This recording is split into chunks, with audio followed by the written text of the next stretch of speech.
Super star ரஜினிகாந்தோடைய Kochadaiiyaan படம் எப்ப வரப்போகுது அப்படின்னு அவருடைய ரசிகர்கள் எல்லாருமே ரொம்ப ஆவலோட எதிர்பார்த்துட்டு இருந்தாங்க. அக்டோபர் மாசம் பாடல் வெளியிடும், அவருடைய பிறந்த நாள் அப்போ, அதாவது டிசம்பர் 12ஆம் தேதி படமும் ரிலீஸ் ஆகும் அப்படின்னு சொல்லப்பட்டிருந்தது. ஆனா நடுவுல பாடல் ரிலீஸ் ஆகாததுனால படமும் எப்ப ரிலீஸ் ஆக போகுது அப்படிங்கிற விஷயம் தள்ளி போட்டுட்டே இருந்தாங்க. ஆனா இந்த நிலைமையில, அதாவது நவம்பர் 14ஆம் தேதி கோச்சடையான் பொங்கலுக்கு ரிலீஸ் ஆகும் அப்படிங்கிற நியூஸை கொடுத்திருக்காங்க. இதுல என்ன பிரச்சனை அப்படின்னா, பொங்கலுக்கு ஆல்ரெடி ஜில்லா, அது மட்டும் இல்லாம தலையோடைய வீரமும் ரிலீஸ் ஆகுது அப்படின்னு நியூஸ்கள் வந்துட்டு இருந்தது. இது மட்டும் இல்லாம பிரியாணியும் அப்பதான் ரிலீஸ் ஆக போகுது அப்படிங்கிற நியூஸும் வந்துட்டு இருந்தது.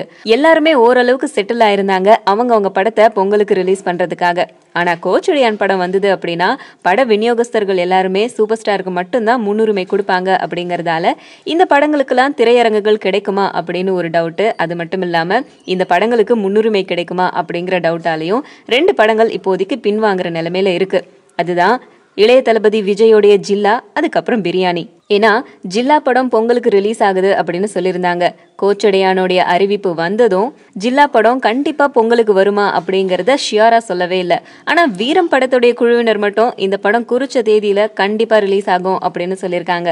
அதனால பொங்கலுக்கு மோத இருக்கிற 2 படங்கள் கோச்சடையான், அஜித்தோடைய வீரம்.